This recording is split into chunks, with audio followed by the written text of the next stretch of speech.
Merci. Merci. J'ai de la misère avec les prénoms en passant. Alors, vous m'excusez pour ça. Je suis content d'être encore parmi vous ce matin, cet après-midi plutôt. Et puis, on ne fera pas la parabole lorsqu'il séparait les brebis et les boucs parce que vous êtes à gauche. Tout le monde est à gauche et il n'y a personne à droite, mais je sais que vous êtes tous des brebis du Seigneur. Alors, c'est vraiment un privilège, mais que le Seigneur puisse nous faire découvrir, comme tu viens de le mentionner, André, de nous redire l'histoire. On a tellement besoin d'entendre parler de ce message de l'Évangile qui est tellement riche. Alors, on va tourner justement, en parlant de l'Évangile, on va tourner dans 1 Pierre 1, verset 10 à 13. 1 Pierre 1, verset 10 à 13. Si on avait un titre à donner, ce serait vraiment le titre, ce serait la beauté de l'Évangile. Parole du Seigneur, les prophètes qui ont prophétisé touchant la grâce qui vous était réservée ont fait de ce salut l'objet de leurs recherches et de leurs investigations, voulant sonder l'époque et les circonstances marquées par l'Esprit de Christ qui était en eux et qui attestait d'avance les souffrances de Christ et la gloire dont elles seraient suivies. Il leur fut révélé que ce n'était pas pour eux-mêmes, mais pour vous qu'ils étaient les dispensateurs de ces choses, que vous en annoncez maintenant ceux qui vous ont prêché l'Évangile par le Saint-Esprit envoyé du ciel et dans lesquels les anges désirent plonger leur regard. C'est pourquoi, saignez les reins de votre entendement, soyez sobres et ayez une entière espérance dans la grâce qui vous sera apportée lorsque Jésus-Christ apparaîtra. Merci Seigneur pour ta parole. Et puis, cet évangile-là est écrit par l'apôtre Pierre. Et puis, les premiers versets, vous allez voir, les premiers versets parlent qu'il y a des gens qui avaient été dispersés dans différentes régions. Et la caractéristique de ces gens-là qui étaient persécutés. Ils vivaient des moments de persécution, d'épreuves majeures. Et selon ce que MacArthur dit, c'est qu'il était confronté à la persécution en raison qu'il avait été ciblé par la part de Néron. C'est-à-dire, ce ciblage des croyants a vraisemblablement commencé à la suite de l'incendie de Rome par l'empereur Néron, acte qu'il a ensuite rapidement imputé aux chrétiens. Pierre a reconnu le grand besoin d'aider ses frères et sœurs calomniés et maltraités à acquérir une juste perspective et à tenir bon au milieu de cette souffrance. Et MacArthur dit, il a rappelé à son auditoire la certitude de l'héritage futur qui est garanti à chaque croyant en Jésus-Christ. Cet avenir merveilleux préservé par la puissance de Dieu est éprouvé par les épreuves de la persécution et a été prédit par les prophètes de Dieu. Donc, on voit ici ça, les premiers versets, ça nous parle vraiment que Pierre met l'accent aussi sur l'espérance vivante. Vous allez voir au verset 3, ça dit justement que les chrétiens ont été régénérés pour une espérance vivante. Donc, l'héritage futur du salut. C'est sûr qu'on a été sauvés, comme je ne sais pas qui le dit dans la prière, peut-être c'est mon frère. On a été sauvés une fois pour toutes. Le salut, c'est un salut éternel. Donc, personne ne peut nous ravir de la main de Dieu. Mais à la fois, ce salut-là, on est dans le déjà et ne pas encore, comme vous avez déjà sûrement entendu parler. Le pas encore, c'est l'espérance aussi. L'espérance que Dieu va établir, Jésus-Christ va établir son règne très bientôt. Et c'est pour ça que Pierre doit mettre l'accent sur l'espérance future, parce que cette espérance est nécessaire pour l'encouragement et la persévérance des chrétiens affligés et éprouvés, car les preuves qu'ils vivent à ce moment-là sont persécutées. Et si on se fie à ce que MacArthur disait, donc sont faussement accusés aussi. Donc, cette épreuve-là va avoir une fin. Mais l'héritage, le royaume et le salut à venir lors de la venue de Jésus-Christ n'en aura pas. C'est ça qui est merveilleux, de savoir que même dans nos souffrances, nous, ce qu'on peut vivre, on peut s'identifier à ces chrétiens-là. Depuis 2000 ans, il y a des chrétiens qui sont venus à l'Évangile par la proclamation de l'Évangile. Les gens ont été éprouvés de toutes sortes de façons, ils ont souffert, mais on sait que cette souffrance-là n'est que pour un certain temps, tandis que la gloire à venir n'aura pas de fin. Ça, c'est vraiment notre espérance vivante, n'est-ce pas? Amen. Donc, on peut souligner peut-être 3 points dans le passage qu'on vient de lire. Le premier point, on peut parler des prophètes, donc leur recherche et l'inspiration du Saint-Esprit. Si je relis le verset 10, ça disait Les prophètes qui ont prophétisé touchant la grâce qui vous était réservée ont fait de ce salut l'objet de leurs recherches et de leurs investigations. Et quand on parle de recherche et investigation, il y a d'autres synonymes qu'on peut dire, ou d'autres selon la traduction. C'est-à-dire, on fait beaucoup de recherches au sujet de ce salut, ou bien se sont informés et enquis avec soin. Se sont enquis, l'ont très diligemment recherché. Le salut a été l'objet de recherche et de méditation, l'exacte recherche et de la profonde méditation des prophètes. Donc, ils ont vraiment exploré le sujet du salut qui leur avait été annoncé d'avance. Matthew Henry parle de ça dans un des commentaires qui dit « Les prophètes se sont renseignés et ont cherché avec diligence. Les mots sont forts et emphatiques, faisant allusion aux mineurs qui creusent jusqu'au fond et percent non seulement la terre, mais le rocher pour arriver au minerai. Ainsi, ces saints prophètes avaient un désir ardent de savoir et ils étaient proportionnellement diligents dans leur recherche. Le fait qu'ils aient été inspirés ne rendait pas inutile leur recherche assidue. La doctrine du salut de l'homme par Jésus-Christ a été l'objet de l'étude et de l'admiration des plus grands et des plus sages des hommes. Ceux qui veulent connaître ce grand salut et la grâce qui y brille doivent s'enquérir et chercher diligemment. La question qu'on peut se poser, c'est que est-ce que nous, on cherche diligemment vraiment le salut qui nous a été accordé?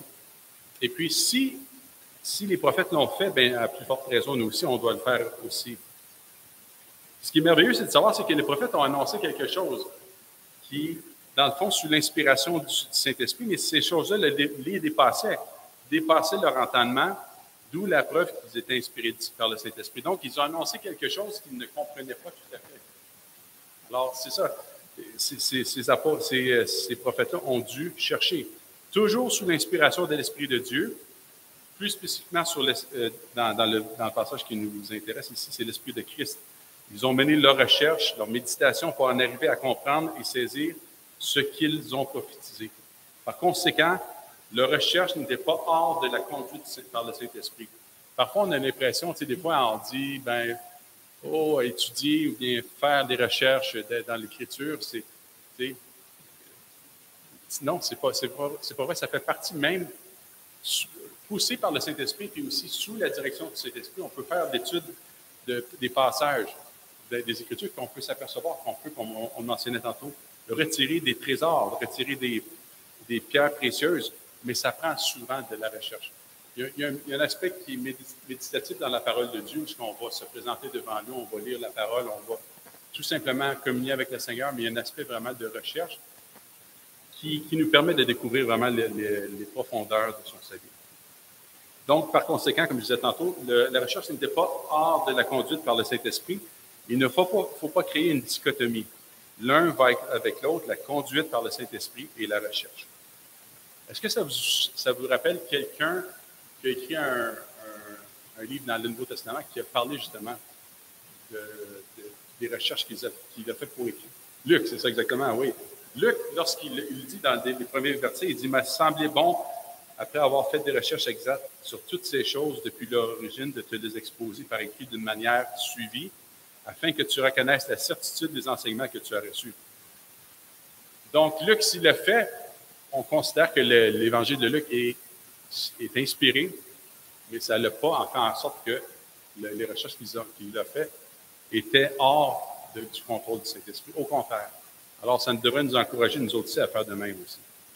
Un fait intéressant, justement, le verset 11 nous dit « Voulant sonder l'époque et les circonstances marquées par l'Esprit de Christ qui était en eux et qui attestait d'avance les souffrances de Christ et la gloire dont elles seraient suivies. » On parle ici que c'est l'Esprit de Christ qui les habitait. Donc, une preuve déjà que Jésus-Christ était déjà manifesté dans l'Ancien Testament aussi. On l'avait mentionné la dernière fois, je ne sais pas si vous vous en souvenez, quand on a parlé d'Isaïe, lorsqu'il a vu le Seigneur sur le trône. Dans Jean nous rappelle que c'était vraiment le Fils qu'il avait vu. Il avait vu Christ, une manifestation de Jésus-Christ aussi. Donc, à ce moment-là, c'est vraiment l'Esprit de Christ qui mentionnait qu'il ne viendrait pas en leur temps et que le message dont ils étaient chargés était pour les chrétiens du temps de Pierre et les suivants. Donc, c'était vraiment un encouragement pour le peuple aussi de l'époque de l'apôtre Pierre qui vivait des épreuves. Car Jésus-Christ est venu dans le temps de l'écriture de l'Épître et le message de l'Évangile a été prêché par le Saint-Esprit à salut pour les chrétiens de son temps. Ce qui est béni aussi, c'est de savoir, c'est que l'Esprit qui habitait les prophètes qui ont fait ces recherches-là est le même Esprit qui a été donné par le Père et le Fils après l'ascension et la glorification de Christ à la Pentecôte, et que chaque prédicateur de l'Évangile a reçu, donc les apôtres, les prophètes, peu importe, et ainsi tout croyant né de l'Esprit. Tout croyant né de l'Esprit reçoit le même Esprit, qui est l'Esprit de Christ aussi, lorsqu'on est de nouveau. On est né de nouveau. Donc, ça, c'est le premier point, c'est vraiment la question de la recherche en détail, puis la recherche avec persévérance de la part des prophètes. Le deuxième point qu'on peut relever de ce passage-là, c'est l'émerveillement des anges. Si on lit le verset 12, c'est un verset qui me tient particulièrement à cœur. Je trouve que c'est tellement béni de lire. C'est « Il leur fut révélé que ce n'était pas pour eux-mêmes, mais pour vous qu'ils étaient les dispensateurs de ces choses, que vous ont annoncé maintenant ceux qui vous ont prêché l'Évangile par le Saint-Esprit envoyé du ciel et dans lesquels les anges désirent plonger leur regard. » Dans lesquels les anges désirent plonger leur regard. Si on regarde encore une fois, plonger leur regard, il y a d'autres synonymes qu'on peut dire. Selon la version Martin, ça dit « regarder jusqu'au fond ». La Bible française courant, je veux dire, c'est le connaître le salut. La Bible du Sommeur dit « ne se lasse pas de le découvrir ou désire le découvrir ». Darby mentionne que c'est désir de le regarder de près. Et une autre aussi définition, c'est se baisser, se pencher vers l'avant ou se courber vers. Donc, c'est comme si les anges regardent vers le bas pour dire « wow, qu'est-ce qui se passe là? » C'est vraiment une bénédiction, c'est vraiment merveilleux. Et puis, je ne sais pas si vous vous souvenez, dans l'Ancien Testament, et même vous avez probablement vu des illustrations à un moment donné de ce qu'on appelle le propitiatoire. Qu'est-ce qu'il y a à côté du propitiatoire? Vous en souvenez? Il y a les anges, c'est ça exactement.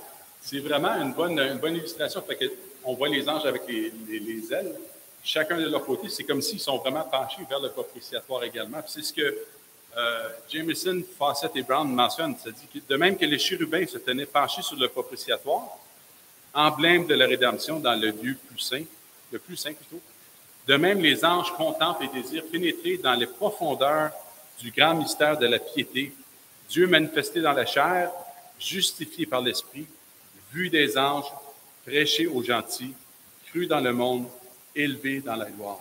Donc, si les anges sont des êtres célestes, encore une fois, comme je l'avais mentionné la dernière fois, lorsqu'on voit que les anges sont devant la face de Dieu et puis ils doivent se couvrir le visage et tout ça, ces anges-là sont dans la présence même de Dieu, mais sont émerveillés de voir ce qui se passe dans l'Église, en d'autres mots.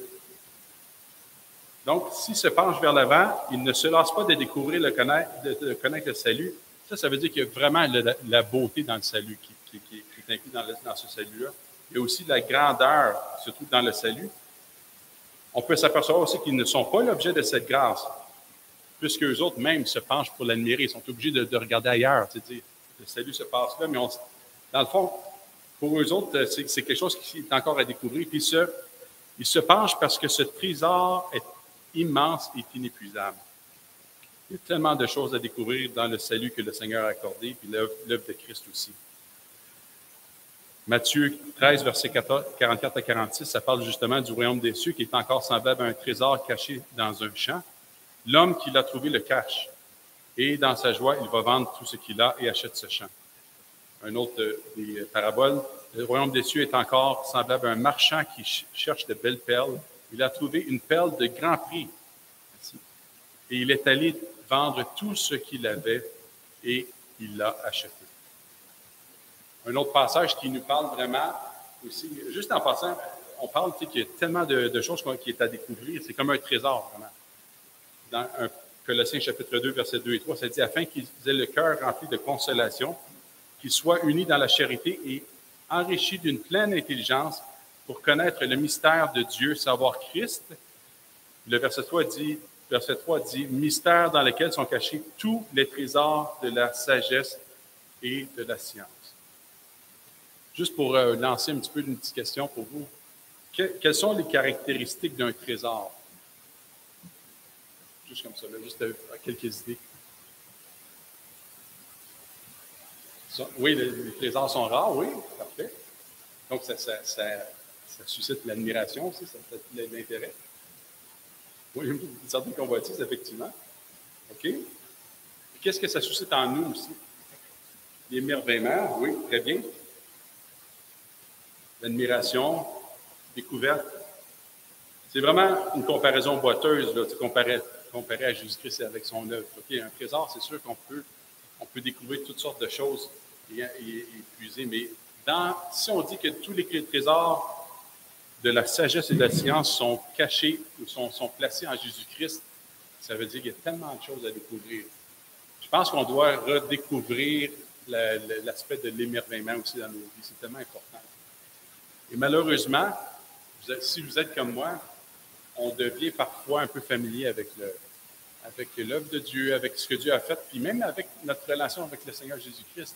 Alors que le Seigneur puisse nous susciter d'avoir cet émerveillement, puis ce désir de découverte aussi qu'il veut qu'on ait également. Donc, premier point, comme on a parlé tantôt, on a parlé de la recherche des prophètes. Deuxième point, c'est j'ai perdu mon petit point ici. L'émerveillement des anges. Troisième point, au verset 13, c'est l'appel à l'action. Verset 13, ça nous dit, c'est pourquoi, une fois que Pierre nous annonce que ce salut était pour eux et que même les anges désirent plonger leur regard dans ce salut-là, Pierre nous dit, c'est pourquoi saignez les reins de votre entendement. Soyez sobres et ayez une entière espérance dans la grâce qui vous sera apportée lorsque Jésus-Christ apparaîtra. Tenez-vous prêts à agir. D'autres traductions disent, gardez votre intelligence, votre esprit en éveil, affermissez votre pensée, soyez sobre. Tenez votre esprit en éveil, saignez les reins de votre esprit, faites preuve de modération. Donc, comme je viens de le mentionner, nous sommes l'objet de cette grâce, non pas les anges, de cet immense amour, de ce salut parfait et éternel, grandiose. À plus forte raison devrions-nous faire comme les anges et contempler, méditer, découvrir, connaître ce salut, cette grâce et y puiser constamment. Donc, ceci devrait nous porter à l'action dans la découverte et pour la suite de notre vie également, notre vie spirituelle. Le mot « plonger le regard », tantôt on a parlé de ça, de tous les trois mots. Dans Jacques 1, verset 25, si vous vous souvenez, Jacques nous dit « Celui qui aura plongé les regards dans la loi parfaite, la loi de la liberté, et qui aura persévéré », c'est important, et qui aura persévéré. On doit persévérer, même dans les moments où on se sent découragé, fatigué ou peu importe, on a besoin de persévérer parce que, premièrement, Dieu va nous donner aussi le carburant pour le faire, tu sais, par son esprit. Mais ça peut arriver dans les moments de découragement que on baisse un peu la garde. Et celui qui a persévéré n'était pas un auditeur oublieux, mais se mettant à l'œuvre, celui-là sera heureux dans son activité. Le verset, quand ça dit ici, « Saignez les reins de votre entendement » ou bien « Saignez les reins de votre esprit ». Dans la Bible du Sommeur, ça dit « Les contemporains de l'apôtre Pierre portaient une longue tunique qu'il laissait flottante dans la maison. Mais lorsqu'ils voulaient marcher ou travailler, ils mettaient une ceinture autour de leurs reins pour ne pas être gênés par les plis amples de cette tunique. » Et puis, Spiros Zodhiates, c'est un expert justement dans la traduction de la Bible en grec et tout ça. Il dit que le verbe grec qu'on a dans le verset qu'on vient de lire n'apparaît qu'une seule fois. C'est dans 1 Pierre 1,13 où il est appliqué à l'esprit qui est tenu en constante préparation. Il est tiré de la coutume des nations orientales qui, lorsqu'elles avaient l'occasion de se déplacer comme en voyageant en courant, avaient l'habitude de lier leurs longs vêtements par une ceinture autour des hanches. Ça leur permettait justement de pouvoir circuler librement. Ça vous rappelle, est-ce que ça vous rappelle une histoire de l'Ancien Testament? Pas une histoire, mais un fait vécu là, de l'Ancien Testament? Oui, tu dis oui. Non. Dans l'Ancien Testament. Oui. Dans l'Ancien Testament, à un moment donné, ça nous est encourageant. On va tourner dans Exode 12, verset 11 pour aller voir. C'est au moment de la Pâque, la célébration de la première Pâque, avant que le peuple sorte de l'Égypte, soit libéré de l'Égypte. Exode 12, verset 11 nous dit, en parlant de l'agneau pascal, « Quand vous le mangerez, vous aurez vos reins sains, vos souliers aux pieds et votre bâton à la main, et vous le mangerez à la hâte. C'est la Pâque de l'Éternel. » Donc, ils étaient prêts pour aller de l'avant. Ils devaient manger l'agneau et prêts pour sortir. Nous aussi, ça doit être la même chose dans notre vie spirituelle. Okay? Nous, on a été rachetés par le Seigneur de Christ, comme le peuple, un peu à l'image de la Pâque de l'Ancien Testament. Mais maintenant qu'on est rachetés, nous aussi, on doit aller à la hâte ou aller de l'avant, être prêts, être saints, nos esprits soient saints, C-E-I-N-T-S, pour aller de l'avant. Puis c'est même le processus de sanctification également. Donc, on peut se rappeler aussi, on a parlé ici que vous aurez vos reins saints, vos souliers aux pieds et votre bâton à la main. Mais les reins saints et vos souliers aux pieds nous rappellent aussi l'armure du croyant, qui est décrit par l'apôtre Paul, qui dit « C'est pourquoi prenez toutes les armes de Dieu ». Verset 14 du chapitre 6 d'Éphésiens dit « Tenez donc ferme, ayez à vos reins la vérité pour ceinture. » Donc, Jésus-Christ est vraiment la vérité. C'est lui qui nous a franchis. C'est la parole de Dieu qui nous a franchis. La vérité nous a franchis. Elle enlève les obstacles de la tunique, si on peut dire, spirituelle, pour marcher aisément, pour aller de l'avant. Donc, c'est important d'avoir les pensées saintes par la vérité. Et revêtez la cuirasse de la justice. Verset 15, mettez pour chaussure à vos pieds le zèle que donne l'Évangile de paix. Donc, ce zèle-là qu'on a par le salut de Jésus-Christ, c'est lui qui va nous porter à l'action. C'est lui, comme je disais tantôt, qui est notre carburant. Puis sans entrer dans les détails, vous vous souvenez de l'hymne christologique dans Philippiens 2, vous en avez sûrement déjà entendu prêcher, tout ça. Lorsque Paul parle qu'on doit avoir les mêmes sentiments que Jésus-Christ, puis il mentionne tout ce que le Christ a fait.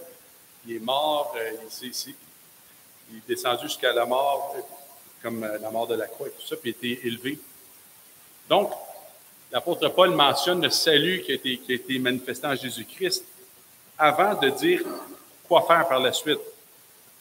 Ça dit par la suite, il dit à partir du verset 12, dans Philippiens 2, « Faites donc fructifier votre salut avec toute la crainte qui s'impose. » Un peu plus loin, « Car c'est Dieu lui-même qui agit en vous, pour produire à la fois le vouloir et le faire conformément à son projet bienveillant. » C'est toujours Christ qui se manifeste. L'histoire de l'humanité, c'est toujours d'abord et avant tout une histoire de rédemption.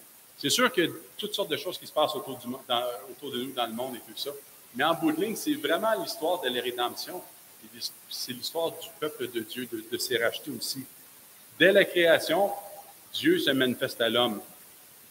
Et par la suite, après la chute, c'est encore Dieu qui se manifeste par la promesse dans Genèse 3,15.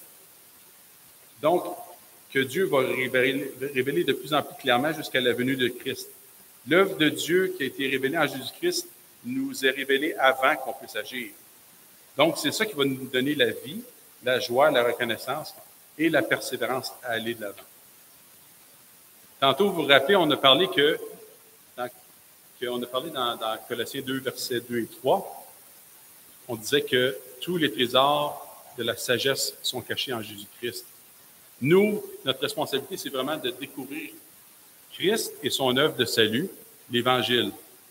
C'est le don le plus grand de Dieu, Jean 3, 16, tout le monde le sait. Et dans Matthieu 3, verset 17, au baptême de Jésus, même Dieu le Père manifeste son amour et toute son affection. Il mentionne que toute son affection a été placée en Jésus-Christ. Celui-ci est mon Fils bien-aimé en qui j'ai mis toute mon affection, ou bien en celui qui fait toute ma joie. Jésus est la révélation suprême et finale en chair de Dieu. Par la foi, placés en Christ, le Fils unique, et ayant l'Esprit de Christ en nous, nous sommes aimés de Dieu et adoptés par le Père céleste. Donc, c'est vraiment un privilège et une grâce aussi. Donc, comment peut-on être prêt à agir, garder notre intelligence, notre esprit en éveil et d'affirmer notre pensée? C'est vraiment en découvrant l'œuvre de Christ. C'est vraiment en découvrant Jésus-Christ, son œuvre, et en étant saisi par lui et en le saisissant. L'apôtre Paul va dire dans Philippiens, chapitre 3, versets 8 à 10, « Et même je regarde toute chose comme une perte. » Paul, qui était celui, vous en souvenez de son CV, là, mais son CV était vraiment plein, était vraiment garni de toutes choses, de tout accomplissement, bien des accomplissements, mais il le dit, il dit, « Je regarde toute chose comme une perte à cause de l'excellence et de la connaissance de Jésus-Christ, mon Seigneur. » Donc, Paul a été saisi sur le chemin de Damas. C'est vraiment la révélation, comme on l'a mentionné tantôt, que Paul a reçue sur le chemin de Damas. Christ s'est manifesté à lui en premier, pour lequel j'ai renoncé à tout. Donc, la réponse de Paul, c'est il dit, moi, je veux tout laisser à cause de la révélation que j'ai reçue de Jésus-Christ, et je les regarde, tous ces accomplissements, comme de la boue, afin de gagner Christ et d'être trouvé en lui, non avec ma justice, celle qui vient de la loi, mais celle qui s'obtient par la foi en Christ, la justice qui vient de Dieu par la foi. Et le verset 10, afin de connaître Christ et la puissance de sa résurrection. Donc, Paul a connu Christ, a été connu de lui en raison de cette révélation qu'il a obtenue.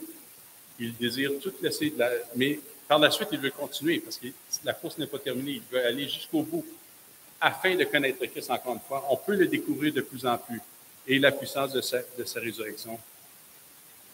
Alors, c'est vraiment ça la richesse, c'est vraiment ça ce qu'on doit rechercher également. Bien, désolé, moi le premier, là, je peux le dire, c'est que souvent mon cœur est tellement comme... Ça arrive souvent que là, notre cœur est indifférent, malheureusement. Notre cœur est blasé, peu importe.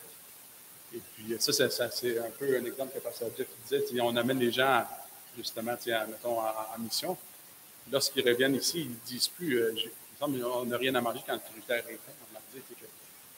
Des fois, quand on est dans le confort et on a cette facilité-là de vie, on oublie vraiment la grâce que tu nous as accordée aussi en même temps. Alors, que le Seigneur puisse nous renouveler dans vraiment de cette connaissance par rapport à lui. Proverbe 4, verset 7 nous dit, « Voici le commencement de la sagesse, acquiert la sagesse, et avec tout ce que tu possèdes, acquiert l'intelligence. » On est tous appelés à découvrir de plus en plus le Seigneur Jésus-Christ, son œuvre, la beauté de l'Évangile également. Donc, comment est-ce qu'on peut le faire de façon pratique? Puis ça, c'est pas sorcier, c'est pas quelque chose qui est nouveau pour nous, mais il y a 3 façons. C'est sûr que, premièrement, par l'étude et la méditation de la parole. Comme j'ai mentionné la dernière fois, une des choses qui est peut-être le plus souvent négligée dans nos vies, probablement dans la vie des chrétiens, c'est la question de la méditation de la parole. C'est là qu'on va vraiment pouvoir découvrir de plus en plus. On peut craquer les coquilles pour aller à l'intérieur, pour découvrir ce que le Seigneur a en réserve pour nous, en méditant la parole. Juste le psaume 23, c'est plein de richesses dans ce psaume-là, mais il y en a tellement de passages qu'on peut découvrir. Mais ça prend du temps, ça prend la méditation de la parole. On doit apprendre de ne pas être pressé aussi. Parce que c'est dans notre vie quotidienne, malheureusement, on est souvent trop pressé. Puis le rythme de vie nous fait en sorte qu'on doit s'arrêter. Donc, la méditation, l'étude de la parole. Deuxièmement, par la prière. Il faut demander à Dieu de nous donner la sagesse et nous remplir de son esprit. Et une autre façon, c'est par l'assemblement de nous-mêmes. Souvent, malheureusement, notre diète spirituelle, si on ne se nourrit pas tous les jours de la semaine, notre diète pourrait représenter un repas par semaine. Et comme quelqu'un, je pense que c'est Paul Washer qui disait ça, il disait, mettons, si je décidais de manger aujourd'hui, de prendre toute la commande la nourriture que j'ai achetée, il dit, bon, aujourd'hui, je mange aujourd'hui pour 7 jours. Vous allez être malade premièrement, puis vous ne voudrez pas aller manger. C'est sûr, Ou si on mange juste une fois par semaine, bien, à un moment donné, on va avoir faim et on ne sera pas capable de persévérer, on va manquer de force. Donc, c'est toujours un peu, tous les jours, un peu, tous les jours. Et puis, le Seigneur va se révéler de plus en plus à nous. Quand on parle de l'assemblement de nous-mêmes aussi, c'est important parce que c'est un des moyens de grâce que Dieu nous accorde aussi pour pouvoir découvrir le Seigneur aussi. Vous allez lire dans Romains 12, dans Éphésiens 4, 1 Corinthiens 12. Dieu a donné divers dons. C'est sûr que les dons, bon, il y a les apôtres, les prophètes, les évangélistes, les pasteurs enseignants, qui sont mis à part pour faire connaître Christ aussi, pour faire connaître l'Écriture, l'enseignement, la prière. Mais il y a cependant aussi donné des dons à tous qui sont distribués par le Saint-Esprit. Puis il n'y a pas personne, comme je pense, je l'avais mentionné aussi dans la fois, il n'y a personne ici qui peut dire qu'il n'y a pas de dons. Dieu nous a accordé chacun des dons particulièrement par son Esprit. Donc, ces dons-là sont au profit des autres. Ces dons-là sont là pour manifester Christ aux autres et pour que Christ soit manifesté à nous de la part des autres également. Il y a Galates 5, 22 qui parle aussi du fruit de l'Esprit. Habituellement, les fruits ne sont pas pour l'arbre. Okay? C'est sûr qu'on va reconnaître l'arbre à ses fruits. Et s'il y a des fruits dans un arbre, c'est pour que les autres puissent les cueillir et en bénéficier également. Donc, si vous avez des fruits dans votre vie, si vous avez des dons dans votre vie, c'est encore une fois pour l'édification de l'autre, afin que l'autre puisse s'en nourrir et de pouvoir connaître de plus en plus Jésus-Christ et d'être fortifié dans sa foi. Donc, il faut maintenir ce circuit-là. Il y a l'assemblement de nous-mêmes, que ce soit les dimanches ou les mercredis si vous avez de l'étude biblique, mais il y a aussi le contexte où on se retrouve individuellement, chacun dans notre famille également. L'un va permettre de nourrir l'autre. Donc, le dimanche, on est nourri par le Seigneur, on est nourri par la présence de nos frères et sœurs, on est nourri par sa parole, par les chants. Ça va nous nourrir pour que la semaine, on continue à se nourrir et non qu'on arrête également. Et ça va nous permettre aussi de pouvoir être là pour notre famille également. Mais lorsqu'on se nourrit dans la semaine, on va être là aussi pour le dimanche suivant, pour notre frère, pour notre sœur qui a besoin aussi d'encouragement, d'édification, une parole de sagesse, etc. Donc, l'un ne va pas sans l'autre. Et plus qu'on passe du temps ensemble, si je parle ici avec le Seigneur, plus on va pouvoir le connaître. C'est un peu comme l'exemple, moi, mon frère et moi, on a fait de la musique à l'église pendant des années ensemble. Lui, il jouait le piano, moi, c'était l'orgue. Mais ça en était venu à un moment où on se devinait. Comme, je savais où il était pour aller, fait que je pouvais le deviner et vice-versa. C'est la même chose avec mon épouse. Plus qu'on passe du temps ensemble, plus que je sais qu'est-ce qu'elle pense, plus que je sais qu'est-ce qu'elle veut aussi. Alors, donc, c'est la même chose avec notre Seigneur Jésus-Christ. Plus qu'on passe du temps dans la parole avec lui, la méditation, l'étude, la prière, la contemplation, on doit le contempler également. Plus on va se nourrir de la beauté de Christ et de son évangile par la puissance du Saint-Esprit, plus on va découvrir également et on va discerner les œuvres que Dieu veut qu'on fasse à tous les jours, individuelles, mais les œuvres en assemblée. Je suis convaincu que le Seigneur est en train de vous accorder aussi la direction pour savoir quelles œuvres, en tant qu'Église aussi, il désire que vous accomplissiez ensemble. Et si on est dirigé par le Saint-Esprit, si on demande au Seigneur de nous remplir de son esprit, comme je mentionnais, on pourra de plus en plus discerner sa volonté et vivre des moments un peu comme Philippe, vous vous en souvenez dans Acte 8, verset 29, le Saint-Esprit lui dit « Approche-toi de ce char ». Et c'est pas d'ajouter à l'évangile, c'est pas d'ajouter au canon de l'Écriture, parce que le Seigneur va continuer à nous diriger quotidiennement dans nos vies. Le Saint-Esprit est vivant en nous, il va continuer à nous parler. Ça peut arriver à un moment donné, puis ça m'est arrivé à un moment donné, je me souviens, j'étais en prière un soir, puis c'est devenu clair dans mon esprit. Je prenais le métro pour aller travailler, puis ça faisait un bout de temps qu'il y avait une dame qui était là souvent pour demander le monde. Puis, ça faisait longtemps que je ne l'ai pas vu, mais ce soir-là, c'est devenu clair dans mon esprit. C'est comme si le Seigneur me disait, elle va être là demain matin, puis tu vas lui parler. C'était vraiment... Fait que ces moments-là, plus qu'on devient familier dans le sens pas de façon péjorative, mais plus qu'on connaît notre Seigneur aussi, et par le Saint-Esprit, plus on va être dirigé par lui. Et l'apôtre Pierre avec Corneille, vous en souvenez aussi. Là, voici 3 hommes te demandent dans Acte 10, verset 19. L'apôtre Paul dans Acte 18, verset 10, qui dit « Ne crains point, mais parle et ne te tais point, car je suis avec toi. Il y a un peuple nombreux qui va se convertir également. Donc, toujours aussi, comme dans Hébreux chapitre 12, versets 1 et 2, de garder les yeux fixés sur Jésus, le chef et l'auteur de notre foi également. Parce que, bien que l'assemblement de nous-mêmes est important, parfois on va se retrouver seul. L'apôtre Paul l'a vécu lui-même, il s'est retrouvé seul, mais il a fallu quand même, en prison, peu importe où il était, il a fallu qu'il s'en remette au Seigneur Jésus-Christ. Et c'est sa communion avec lui qui a fait en sorte qu'il a pu également persévérer. Et en terminant, on va tourner dans Éphésiens chapitre 3, versets 8 à 21. Éphésiens chapitre 3, versets 8 à 21.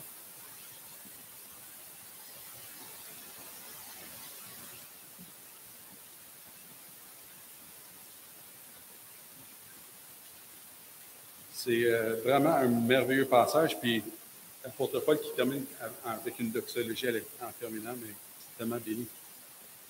Donc, l'apôtre Paul qui dit « À moi, qui suis le moindre de tous les saints, cette grâce a été accordée d'annoncer aux païens les richesses incompréhensibles de Christ. » Encore une fois, on parle des richesses ici et de la grandeur de l'œuvre de Christ. Et de mettre en lumière quelle est la dispensation du mystère caché de tous les temps en Dieu qui a créé toutes choses, afin que les dominations et les autorités dans les lieux célestes connaissent aujourd'hui par l'Église la sagesse infiniment variée de Dieu. Là, vous vous souvenez qu'on a parlé tantôt justement les anges qui désirent plonger leur regard. Paul en reparle ici, dans ce cas-ci, en disant que même les dominations et les autorités des lieux célestes, il le découvre par l'œuvre dans l'Église, par l'Église, et la sagesse infiniment variée de Dieu. Selon le dessein éternel qu'il a mis à exécution par Jésus-Christ notre Seigneur, en qui nous avons, par la foi en lui, la liberté de nous approcher de Dieu avec confiance. Aussi, je vous demande de ne pas perdre courage à cause de mes tribulations pour vous, elles sont votre gloire.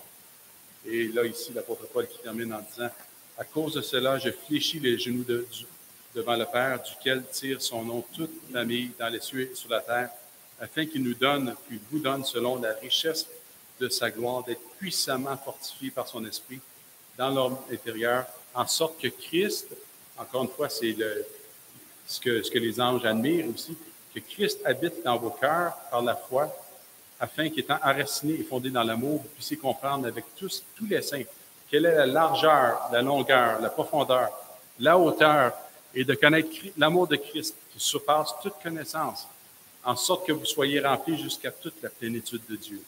Or, à celui qui peut faire, par la puissance qui agit en nous, infiniment au-delà de tout ce que nous demandons ou pensons, à lui soit la gloire dans l'Église et en Jésus-Christ dans toutes les générations, au siècle des siècles. Encore une fois, on parle de l'immensité, de l'amour de Jésus-Christ, puis d'être rempli jusqu'à toute la plénitude de Dieu. À ce que je peux deviner, je pense qu'il y a personne encore qui a été rempli jusqu'à toute la plénitude de Dieu encore. Hein? Donc, il y a tellement de choses à découvrir. C'est vaste, c'est profond, c'est haut, on ne peut pas l'imaginer. Puis, même, je pense que rendu dans la Nouvelle Jérusalem, on va continuer à découvrir quelle est la grandeur de la grâce dont on a fait l'objet aussi, le salut de Dieu manifesté en Jésus-Christ et la grandeur de notre Dieu. Donc, il faut vraiment retrouver l'émerveillement, la question de découverte, de stupéfaction, de contemplation de Christ et de l'Évangile. L'Évangile, puis c'est même dans ta prière ou je pense dans ta prière, André, tu as mentionné que c'est assez simple pour un enfant qui entend la bonne nouvelle, qui puisse venir au Seigneur. L'Évangile est accessible à tous, mais il est à la fois tellement vaste que des milliers d'hommes ont écrit à son sujet que le monde ne pourrait même pas contenir tous les livres et que nous continuerons à découvrir dans l'éternité. Donc, que Dieu puisse nous pardonner pour notre familiarité, notre cœur blasé, notre indifférence. Comme l'Épître aux Hébreux nous le mentionne, il ne faut pas endurcir notre cœur également. C'est encore aujourd'hui le jour où on peut découvrir encore la grandeur et la bonté de Dieu aussi par Jésus-Christ. Et en terminant, un verset qui nous rappelle une promesse également, ceux qui vont avoir vraiment connu Christ, qui vont l'avoir découvert, qui vont avoir fait de Dieu, de Christ, ses délices. Daniel 11, verset 4, qui dit « Mais ceux du peuple qui connaîtront leur Dieu agiront avec fermeté. Alors, plus qu'on s'enracine dans l'Évangile, qu'on s'enracine dans la découverte de Dieu et de Jésus-Christ, plus on va demeurer ferme jusqu'à la fin. Alors, le Seigneur puisse nous accorder vraiment d'avoir cette découverte ou ce désir de découverte par le Saint-Esprit et pour sa gloire. Amen. Alors, on va prier ensemble. Seigneur, merci pour ces quelques moments. Merci pour le corps de Christ aussi. Merci pour tous ceux qui sont présents ici, pour ceux qui n'ont pas pu être présents. Merci pour toutes les familles qui sont réunies. Merci pour Christian et tout pasteur Raymond également, toute la direction. Je te prie vraiment de bénir chacun d'entre nous. Seigneur, on crie à toi, on crie à l'aide parce que tellement souvent, Seigneur Dieu, on dépend pas suffisamment de toi, on dépend trop de nous. Seigneur, tu nous demandes de ne pas nous appuyer sur notre propre sagesse, de te reconnaître dans toutes nos voies et tu vas aplaner nos sentiers. Merci de nous faire découvrir la grandeur, la bonté et la beauté plutôt de l'Évangile de Jésus-Christ manifesté dans ton Fils. Et bénis cette semaine, Seigneur, alors lorsqu'on va être de retour dans chacun de nos lieux, un peu comme le chant qui disait, toi dans ton coin sombre et moi dans le mien, Seigneur, qu'on soit une lumière aussi, la lumière de Jésus-Christ. Merci à l'avance. Amen. Amen.